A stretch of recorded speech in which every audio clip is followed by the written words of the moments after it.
नमस्कार दोस्तों, स्वागत है आपका मेरे YouTube चैनल पर एक नए वीडियो के साथ। तो दोस्तों, आज का अपना वीडियो है हिंदी भाषा से संबंधित और हिंदी साहित्य के इतिहास से संबंधित। अगर आप फर्स्ट ग्रेड की तैयारी कर रहे हो या सेकंड ग्रेड की तैयारी कर रहे हो तो इसके लिए ये रामबाण क्लास साबित होगी और आपको एग्जाम में सीधे के सीधे प्रश्न यहाँ से मिलेंगे, ये गारंटी है। मैं ऐसे ही नहीं फेंक रहा हूँ, आप वीडियो देख लेना, 2-3 बार रिवीजन कर लेना। हालांकि मैं 2-3 वीडियो लाऊंगा, ये 2-3 वीडियो में सब क्लियर हो जाएगा और आप जो तैयारी कर रहे हो उसमें 4 चांद लगा देगा ये वीडियो। क्यों? क्योंकि मुझे पता है कि आरपीएससी कहाँ से प्रश्न पूछती है, तो उसके आसपास से ये क्वेश्चन लिए हैं और बहुत ही अच्छा मैटर है। एग्जाम में आप तैयारी कर रहे हो तो 15 से 20 क्वेश्चन और फायदा कर देगा ये वीडियो आपके लिए। तो देखिए पहला प्रश्न, प्रश्न आप देख रहे हो, एक प्रश्न से 3-3 4-4 प्रश्न बनाएंगे, पूरा विश्लेषण, पूरा निचोड़ करेंगे हम। तो आइए शुरुआत करते हैं इस पहले प्रश्न के माध्यम से। अगर आप नए हो तो चैनल को सब्सक्राइब कर लेना और अपने साथियों के साथ शेयर जरूर कर देना और कमेंट करके जरूर बताना आपको वीडियो कैसा लगा और कैसा अनुभव हुआ आपको पूरा वीडियो देखने के बाद। तो पहला प्रश्न है कि हित तरंगिणी के लेखक हैं। आप कंफ्यूज हो सकते हो इस प्रश्न में ऑप्शन देखकर कि कृपाराम है, नंददास है, केशवदास है या मक्खनलाल चतुर्वेदी है, क्योंकि एक रचना और है वो आगे जिक्र करेंगे। सबसे पहले तो इसका मैं उत्तर बता देता हूं। आप सोच रहे होंगे कि ये उत्तर इसका कैसे हो सकता है, तो इसका उत्तर है कृपाराम। आप कहां पर गए हो? आप निश्चित तौर से मक्खनलाल चतुर्वेदी ऑप्शन है वहां पर गए हो, लेकिन इसका मक्खनलाल चतुर्वेदी नहीं है, ये है हित तरंगिणी। हित तरंगिणी के लेखक है कृपाराम, जबकि मक्खनलाल चतुर्वेदी की जो रचना है वो है हिम तरंगिणी। हिम तरंगिणी। बस अब आपको समझ आ गया होगा कि वो कौन सी रचना थी, ये कौन सी। यहाँ हिम नाम है, यहाँ हित नाम है। हित तरंगिणी कृपाराम की, जबकि हिम तरंगिणी है मक्खनलाल चतुर्वेदी की। दोनों ही रचना आपको ध्यान में रखनी है विशेष तौर से साथियों। तो पहला प्रश्न हुआ यहाँ पर क्लियर। अब चलते हैं दूसरे प्रश्न की ओर। तो पहला प्रश्न क्लियर हो गया होगा कि हित तरंगिणी किसकी है? कृपाराम की, जबकि हिम तरंगिणी किसकी है? मक्खनलाल चतुर्वेदी की। अगला जो क्वेश्चन आ रहा है बहुत ही शानदार है, हजारों बार यहाँ से एग्जाम में बनते हैं, ये आपके सामने प्रश्न है, लेकिन जो ऑप्शन दे रखे हैं इनके भी मैंने मैटर बनाया बहुत ही शानदार, आप देखोगे तब पता चलेगा। पहले प्रश्न पढ़ लेते हैं कि निम्नलिखित में से असाहित की कौन सी रचना है। पहली बात तो असाहित की कौन सी रचना है ये देख लेते हैं, उसके बाद बाकी जो ऑप्शन है उसका भी हम तोड़ेंगे मरोड़ेंगे। थोड़ा बड़ा कर लेता हूँ, 1 मिनट, थोड़ा सा बड़ा और कर लेते हैं, छोटा रह गया, इस खिसक ही नहीं रहा है। हाँ ये ठीक है। अब देखिए, पहले तो इसको मिटा देते हैं। हाँ, किसकी रचना पूछ रहा है? असाहित की। असाहित की कौन सी रचना है? पहली बात तो इसका उत्तर है हंसावली। अब बाकी जो ऑप्शन है जैसे चित्रावली किसकी है, ढोला मारूरा दुआ किसकी है, मधुमालती किसकी है, इसको भी देख लेते हैं। आपके सामने एक स्लाइड पेश है, ये जो मैं स्लाइड दे रहा हूं सभी एक एक करके आपको रट लेने हैं, सीधा का सीधा यहां से एग्जाम में मिलेगा। कौन से वो स्लाइड? वो स्लाइड है ये स्लाइड आपको एक एक प्रश्न को रट लेना है। और एक चीज और, ये जो पूरी की पूरी स्लाइड है ये कौन से कवि है, ये जो अपने भक्ति काल आता है उस भक्ति काल में एक आता है अपने सूफी कवि। ये सभी कौन से कवि है? सूफी कवि है। आपके सामने जो स्लाइड है वो पूरी की पूरी रटनी है, क्योंकि यहाँ से कोई सैकड़ों बार क्वेश्चन आए। सबसे पहले चित्रावली किसकी रचना है? तो चित्रावली रचना है उस्मान की, ध्यान में रखना है। चित्रावली किसकी रचना है? उस्मान की। प्रेम वन जीव निरंजन, ये रचना किसकी है? रंजन की। रस रतन किसकी है? भूकर की। ढोला मारूरा दुहा कवि कलोल। अब दो सेम नाम है, दोनों ही ध्यान में रखने। माधवानल काम कंदला, एक आलम की है, आलम की, और एक गणपति की, दोनों ध्यान में रखनी है। सत्यवती कथा ईश्वरदास की। मृगावती कुतुबन की। हंस जवाहिर कासिम शाह की। अनुराग बांसुरी और इंद्रावती, ये किसकी रचना है? नूर मोहम्मद की।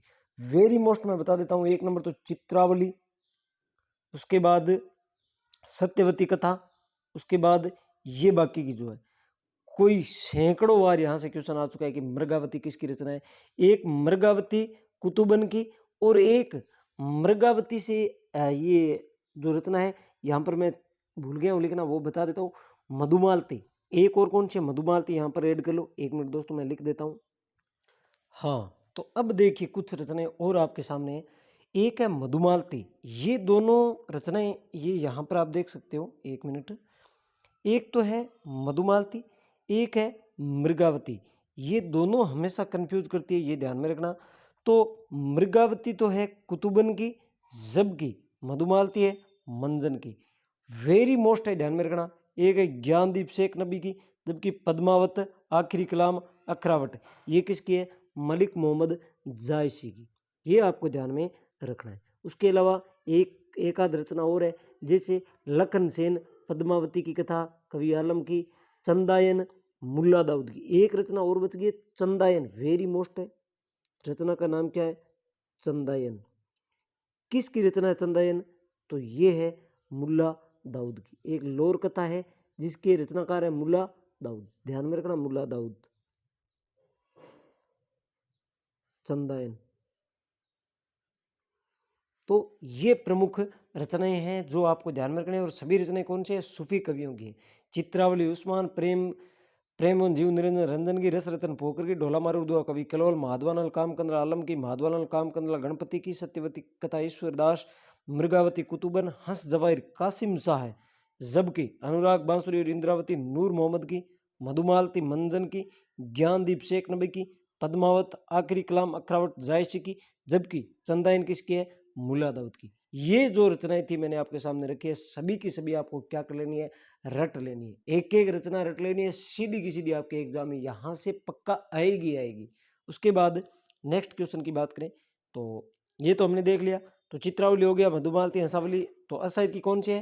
हंसावली। चित्रावली उस्मान की, ढोला मारू दुआ कवि कलोल की, और मधुमालती किसकी है? मंजन की। ये प्रमुख रचनाएं थी। उसके बाद चलते हैं नेक्स्ट क्वेश्चन की ओर। तो अगला क्वेश्चन है कि 84 वैष्णव की वार्ता के लेखक कौन है? 84 वैष्णव की वार्ता के लेखक कौन है? तो सबसे पहले इसके लेखक है गोकुलनाथ। जबकि नाभादास की कौन सी रचना है? इनकी रचना है भक्तमाल। नाभादास की रचना का नाम क्या है? भक्तमाल। उसके बाद नेक्स्ट क्वेश्चन है, ये देखिए यहाँ बहुत ही अच्छा क्वेश्चन है, ये कई बार एग्जाम में आ चुका है। निम्नलिखित रचनाओं में से किस रचना के लेखक ज्योतिश्वर ठाकुर है? बहुत ही महत्वपूर्ण क्वेश्चन है दोस्तों, कई बार एग्जाम में आ चुका है, इसलिए दोनों तरीके से देखेंगे। दोनों तरीके से कैसे? पहले तो ये रचना ज्योतिश्वर ठाकुर रचना कौन सी है, और वो रचना कौन सी रचना है, कैसी रचना है, ये भी हम साथ में देखेंगे। तो सबसे पहले ज्योतिश्वर ठाकुर की जो रचना है वो है वर्ण रत्नाकर। और ये कैसी रचना है?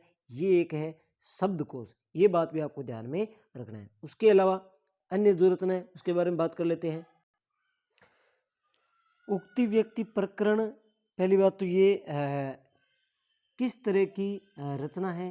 तो ये है व्याकरण ग्रंथ। और इसके लेखक कौन है? तो इसके लेखक है दामोदर, पंडित दामोदर शर्मा। उसके अलावा एक रचना और है कि प्राकृत पेगलम, ये है सारगंदर की। किसकी? सारगंदर की। ये है सारगंदर की। ये बातें आपको ध्यान में रखनी है। उसके बाद नेक्स्ट क्वेश्चन है, ये देखिए सेम मिलते जुलते कि जयचंद प्रकाश और जय जस चंद्रिका, कई बार एग्जाम में आ चुका है सीधा का सीधा, इसलिए मैंने सीधा लिख दिया यहाँ पर। जयचंद प्रकाश के लेखक कौन है? भट्ट केदार। जबकि जय जस चंद्रिका किसकी है? मधुकर की। जयचंद प्रकाश दोनों साथ में लिख लेना दोस्तों, कंफ्यूज हो सकते हो आप कि जयचंद प्रकाश था जिसके भट्ट केदार थे, या जय जस चंद्रिका के भट्ट केदार थे। तो जयचंद प्रकाश के लेखक है भट्ट केदार, जबकि जय जस चंद्रिका के मधुकर। ये बात आपको ध्यान में रखनी है। उसके बाद नेक्स्ट क्वेश्चन कि कृतिलता कीर्तिपता का पदावली, इसके लेखक कौन है? विद्यापति। और विद्यापति को क्या कहते हैं? कवि कोकिल। कवि कोकिल के नाम से किसे जाना जाता है? विद्यापति को। कीर्तिलता कीर्तिपता का तथा पदावली ये किन की रचना है? ये है विद्यापति की। और उसके बाद आगे हम बात करें तो नेक्स्ट कि नाचिकेतोपाख्यान के लेखक है। बहुत ही अच्छा क्वेश्चन है, एग्जाम में सीधा सीधा मिलेगा आपको कि नाचिकेतोपाख्यान के लेखक कौन है? तो सबसे पहले इसके लेखक है सदल मिश्र। अब बाकी जो नाम है लल्लूलाल, सदासुखलाल, इंशाअल्लाह खां, इनके बारे में बात करते हैं। जो स्लाइड में आपके सामने पेश कर रहा हूँ उसको आपको क्या कर लेना है? रट लेना है। वहां से आपको सीधे सीधे एग्जाम में क्वेश्चन मिलेंगे। आप कंफ्यूज नहीं होंगे और उसे कई गुना आगे होंगे। तो ये स्लाइड आपके सामने ये लीजिए। लल्लू लाल की कौन कौन सी रचनाएं हैं? लल्लू लाल की रचनाएं प्रेम सागर, सिंहासन बत्तीसी, बेताल पचीसी, माधव विलास। जबकि सदा सुख लाल की सुख सागर। सदा सुख, सुख से ही क्या हो गया? सुख सागर। लल्लू लाल की जो रचना है सिंहासन बत्तीसी और प्रेम सागर कई बार एग्जाम में आ चुकी है दोस्तों, ध्यान में रखना है आपको। इंशाअल्लाह खां की कौन कौन सी है? उदय भानचरित, या इसी का दूसरा नाम है रानी केतकी की कहानी। किसकी है? इंशाअल्लाह खां की। उसके अलावा राजा शिव प्रसाद सितारेंद्र, राजा भोज का सपना, आलसियों का कीड़ा, वीर सिंह का वृतांत, गुटका और इतिहास, तिमिर नाशक, ये किन की रचनाएं हैं? राजा शिव प्रसाद सितारेंद्र की। इन रचनाओं को आपको क्या करना है? रट लेना है दोस्तों। मैं ऐसे नहीं कह रहा हूँ, हमने एग्जाम दिए हैं, एग्जाम क्रैश किए, हमें पता है कि कहाँ से क्वेश्चन उठते हैं। तो ये आपको विशेष तौर से ध्यान में रखना है। तो सितारेंद्र कौन कौन कौन सी रचना इनकी? राजा भोज का सपना, आलसियों का कीड़ा, वीर सिंह का वृतांत, गुटका और इतिहास, तिमिर नाशक, ये सभी रचनाएं किसकी है? शिव प्रसाद सितारेंद्र की। सदा सुखलाल की कौन सी है? सुख सागर। सदल मिश्र की कौन सी थी? नाचिते पोक्यान। जबकि लल्लू लाल की प्रेम सागर, सिंहासन बत्तीसी, बेताल पचीसी और माधव विलास। ये रचनाएं प्रमुख है जो आपको विशेष तौर से ध्यान में रखनी है। उसके बाद आगे हम बात करें तो अगला है। तो दोस्तों वीडियो कैसा लग रहा है आपको कमेंट करके जरूर बताना, आनंद आ रहा है कि नहीं आ रहा है जरूर बताना दोस्तों। नेक्स्ट है, निम्नलिखित में से रीति मुक्त कवि नहीं है। बहुत ही अच्छा क्वेश्चन है, कई बार एग्जाम में आता है, तो इस पर भी हम विश्लेषण करेंगे। देखिए आइए, सबसे पहले तो रीति मुक्त कवि कौन से नहीं है ये देख लेते हैं।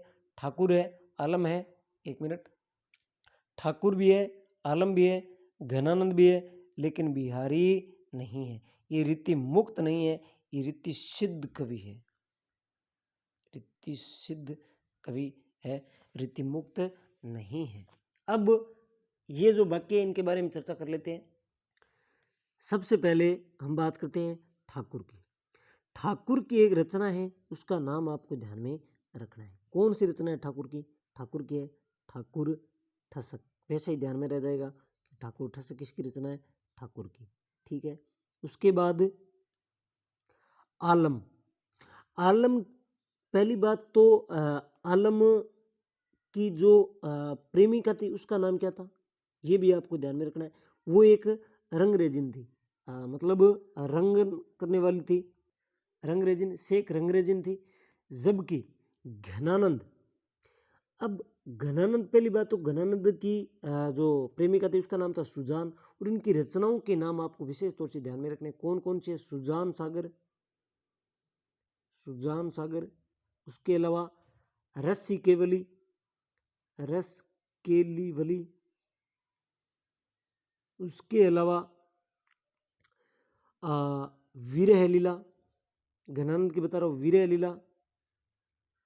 एक वीरे वारिस नाम आती है, वो अलग है, वो ठाकुर बोधा की है। वीरे वारिस इसकनामा जो रीति मुक्त की कवि है, बोधा, उनकी रचना है। वीरे लीला एक है कोक सागर। मैं बोल रहा हूँ वो आपको ध्यान में रखना है, कोक सागर, कोक सार, सागर क्या, कोक सार जो रचना है वो क्या है? घनानंद के। एक रीति मुक्त कवि और है बोधा। बोधा की रचना कौन कौन सी है? एक तो है इसकनामा और एक है विरह वारिस, ये रचना है बोधा की। जबकि कोकसार, सुजान सागर, रस किलिवली, वीरय लीला, ये रचनाएं किसकी है? घनानंद की है। ये आपको ध्यान में रखना है। उसके बाद आगे हम बात करें तो नेक्स्ट है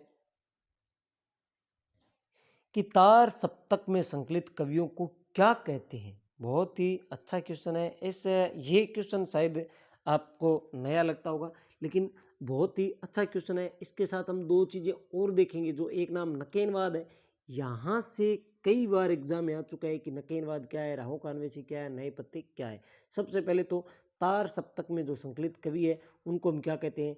राहु का अन्वेषी। तार सप्तक के बारे में पढ़ेंगे, एक स्लाइड है वो आपको पूरी की पूरी ध्यान में रखनी है, रट लेनी है, ध्यान में क्या रखनी है। लेकिन उससे पहले एक नाम आया नकेनवाद। नकेनवाद क्या है तो इसके बारे में देख लेते हैं।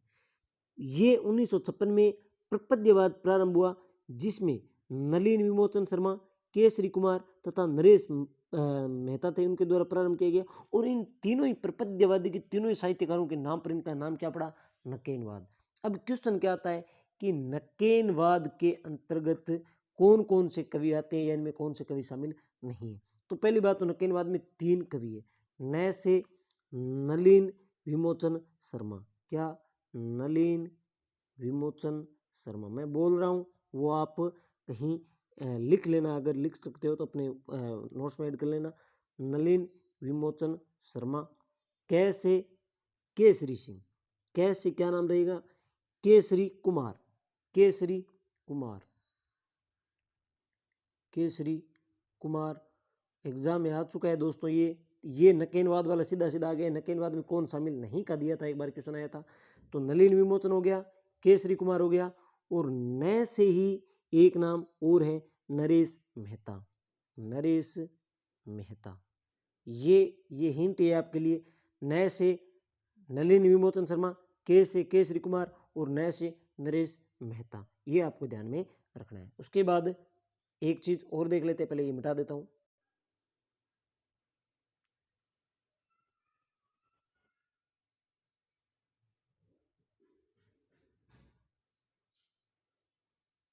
नए पत्ते का प्रकाशन कब हुआ था, ये भी देख लेते हैं। नए पत्ते यहाँ एक 3 नंबर ऑप्शन पर है, तो ये भी देख लेते हैं कब। 1953 में नए पत्ते की शुरुआत हुई थी।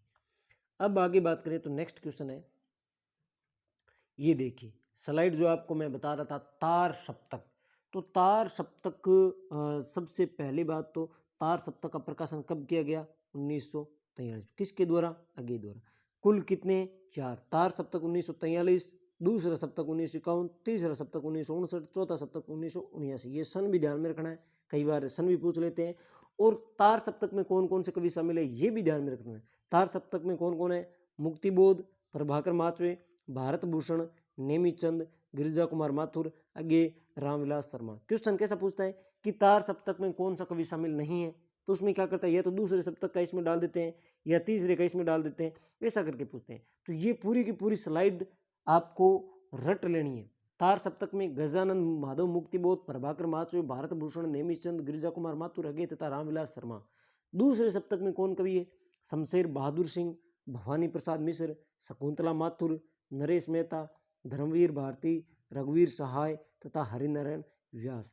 तीसरे सप्तक में कौन कौन कवि है? कुंवर नारायण, कीर्ति चौधरी, केदारनाथ सिंह, प्रयाग नारायण त्रिपाठी, विजय देव नारायण साई, सर्वेश्वर दयाल सक्सेना। चौथे सप्तक में राजेंद्र किशोर, राजकुमार, कुंभज, नंदकिशोर आचार्य, स्वदेश भारती, सुमन राजे, अवधेश कुमार तथा श्रीराम वर्मा। ये प्रमुख कवि है चौथे सप्तक के, ये तीसरे सप्तक के, ये दूसरे के, और ये तार सप्तक के। ये सभी के सभी आपको क्या करने हैं? रट लेने हैं दोस्तों। यहाँ से कोई ऐसा तो कोई एग्जाम ही नहीं हुआ आरपीएससी का हिंदी का जिसमें यहाँ से क्वेश्चन ना पूछा गया हो। क्वेश्चन आएगा ही आएगा, 100% आएगा। इसलिए ये पूरी की पूरी स्लाइड आपको क्या करनी है? रट लेनी है। उसके बाद नेक्स्ट हम बात करें तो अब लास्ट है, ये 2 रचनाएं हैं, मैंने दे दी है, महत्वपूर्ण है, आ चुकी है कई बार एग्जाम में, कि भाषा योग वशिष्ठ के लेखक कौन है? तो राम प्रसाद निरंजनी, जबकि चंद छंद बरन की महिमा के लेखक है गंग कवि। तो ये आज के कुछ क्वेश्चन थे, ये तो शुरुआत है इसलिए छोटा वीडियो रखा है। नेक्स्ट वीडियो में जो बाकी बचे हैं वो क्वेश्चन वो रखेंगे। ये इतना वीडियो देखने के बाद आप कईयों से कई गुना आगे होंगे, ये मेरी गारंटी है। अगर आपने शुरू से लेकर लास्ट तक पूरा वीडियो देखा, बातों को पूरा ध्यान से सुना है, तो स्किप कर दिया है वो अलग बात है। एग्जाम होने के बाद इन वीडियो को वापस देख लेना, कितने क्वेश्चन आपको यहाँ से मिलेंगे। तो आज के वीडियो में इतना ही दोस्तों, मिलेंगे नेक्स्ट वीडियो में इसका सेकंड पार्ट लेकर। तब तक के लिए धन्यवाद दोस्तों।